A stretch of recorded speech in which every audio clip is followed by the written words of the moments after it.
प्रिय छात्राओं, आज हम देखेंगे ऋणपत्र निर्गमन पर बट्टे एवं शोधन पर देय प्रीमियम का अपलेखन। Writing off discount on issue and premium on redemption of debentures.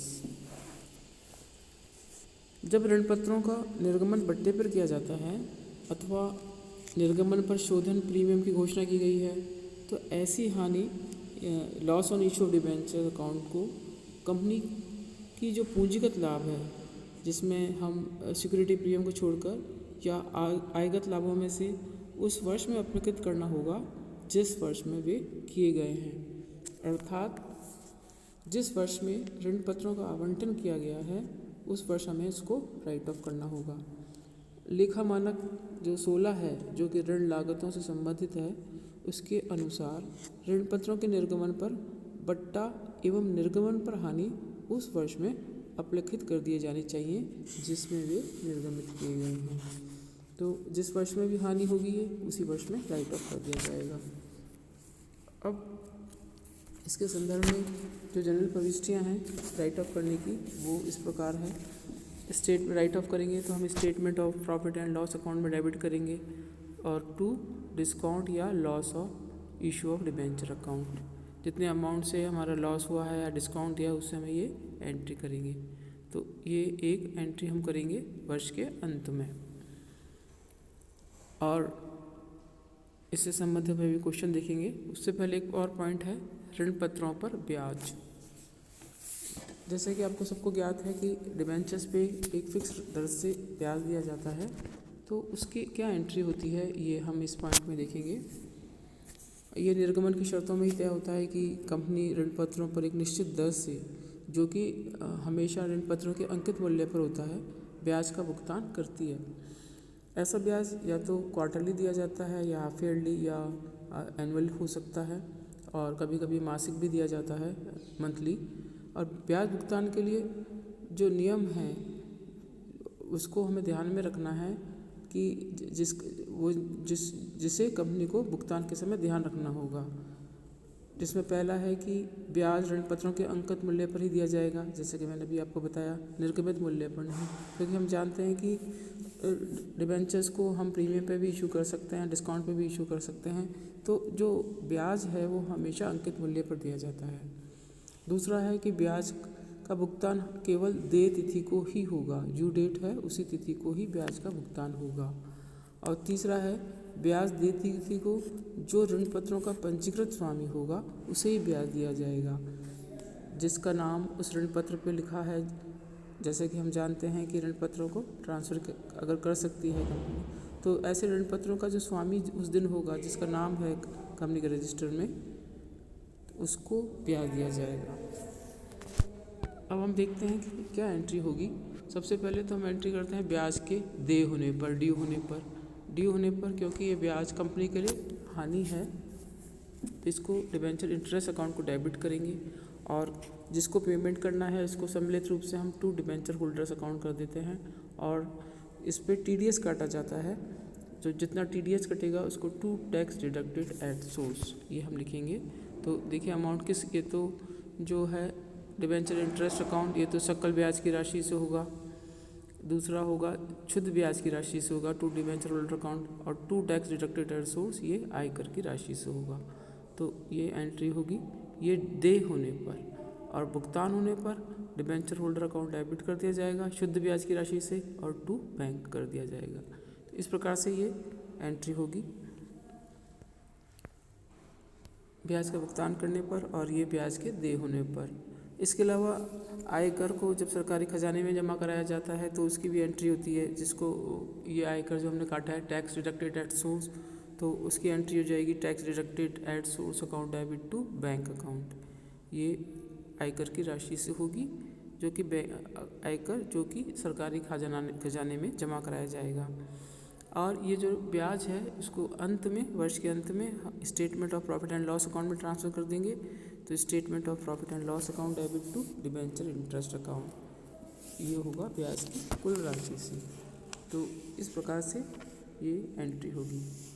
और यदि टैक्स डिडक्टेड नहीं किया जाता है तो एंट्री होगी डिबेंचर इंटरेस्ट, ये जो एंट्री है आपकी debenture interest account debit to bank account, अगर पूरे अमाउंट ही पे करना है तो ये इससे एंट्री होगी। तो ये हमने देखा कि किस प्रकार से एंट्री होती हैं। अब हम इसका एक क्वेश्चन देखेंगे। क्वेश्चन इलस्ट्रेशन दिया हुआ है, इसमें इलस्ट्रेशन नंबर 6 आपकी बुक में, इसका दूसरा भी नंबर हो सकता है, तो इसका हम देखते हैं इलस्ट्रेशन।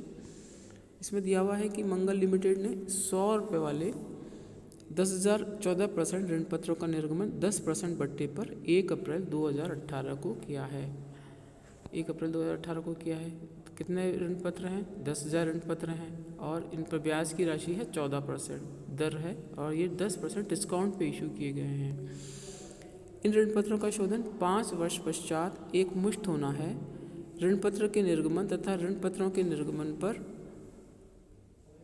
बट्टे को अपलिखित करने की जनरल प्रविष्टियाँ दीजिए। तो किस प्रकार से एंट्री करेंगे? देखिए, सबसे पहले तो निर्गमन की एंट्री करेंगे। 10% डिस्काउंट पे करना है, तो 10,000 डिबेंचर्स हैं 100 रुपये वाले, तो देखिए 10% 10 लाख हो गया, इसमें 9 लाख हो जाएगा। एंट्री जाएगी bank account debit to debenture application and allotment account 9 lakh से एंट्री कर दी है। इसके बाद इसको यहाँ पे हम दिया हुआ है कि इसको हम कितने 1 अप्रैल के हम इसको ट्रांसफ़र कर देंगे। इसमें एप्लीकेशन अलॉटमेंट अकाउंट को डेबिट कर दिया 9 लाख से, और यहाँ क्योंकि 10% डिस्काउंट है, discount on issue of debenture account 1 lakh और 14% डिबेंचर अकाउंट। तो इस प्रकार से ये तो इशू होने की एंट्री होगी। इशू एंड अलॉटमेंट एक साथ ही पे किया है, तो इसको इस प्रकार से ही 2 एंट्री हो जाएंगी। अब वर्ष के अंत में 2019 को, अब मार्च 31 को ये discount on issue of debenture मैंने भी आपको समझाया था ऊपर, statement of profit and loss account में ट्रांसफ़र कर देंगे 1 लाख रुपए। तो इस प्रकार से इसको discount on issue of debentures return of, इसको राइट ऑफ कर दिया है। ये मैंने आपको समझा दिया। आयकर सरकारी खजाने में जमा नहीं करने पर, ये मैं आपको पहले समझा चुकी हूँ। ये इस प्रकार से। इसके अलावा हम एक और एंट्री देखते हैं। रजिस्ट्रेशन 8 दिया हुआ है बुक में, 7 इजी है तो 8 देखते हैं। इसमें बताया गया है कि 1 अप्रैल 2018 को सत्या लिमिटेड ने 100 रुपये वाले 5,000 12% ऋण पत्र 5% बट्टे पर 1 मई 2018 को या इससे पहले देय प्रार्थना पत्र के साथ पूर्ण भुगतान के बदले निर्गमित किए। 5,000 डिबेंचर्स हैं 12% वाले और 5% डिस्काउंट पर 1 मई 2018 को हमने निर्गमित किए हैं। ऋण पत्रों पर ब्याज प्रतिवर्ष 30 सितंबर एवं 31 मार्च को चुकाया जाएगा। इसके लिए जनता से 5,000 ऋण पत्रों के लिए आवेदन प्राप्त हुए। उसी तिथि को सत्या लिमिटेड ने पंजाब नेशनल बैंक से 10% वार्षिक ब्याज की दर से 1,50,000 उधार लिए एवं 3 लाख रुपए के ऋण पत्र संपार्श्विक प्रतिभूति के रूप में जमा कराए। ऋण पत्रों के निर्गमन के संबंध में, बैंक ऋण लेने के संबंध में एवं वर्ष 2018-19 के लिए ऋण पत्रों पर ब्याज के संबंध में जनरल प्रविष्टियाँ दीजिए। इन मदों को 31 मार्च 2019 को कंपनी की चिट्ठी में भी दिखाइए। सबसे पहले तो इशू की एंट्री कर लेंगे।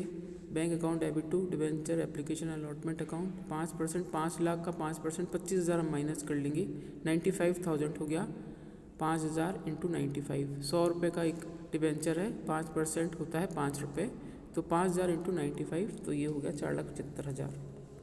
इसके बाद मई 1 को ही इसको हम ट्रांसफ़र कर देंगे डिबेंचर अकाउंट में, और जो 25,000 रुपये इसको discount on issue of debenture account में लिख देंगे। तो ये जैसे कि अभी आपको ऊपर 2 एंट्री बताई थी, उसी प्रकार से एंट्री करेंगे। अब ये बताया गया है कि मई 1 को कंपनी ने लोन लिया है 1,50,000 का, तो लोन लेने की एंट्री होगी bank account debit to bank loan account 1,50,000। इसके बाद आपको ये बताया क्वेश्चन में कि सितंबर 30 को इंटरेस्ट चुकाना है, तो debenture interest account debit to bank account कितने दर से, ये है आपको बताया है कि 12% है, तो 60,000 हो गया 1 साल का, और आधे साल का हो गया 30,000। ये कितना रेट है? 5%।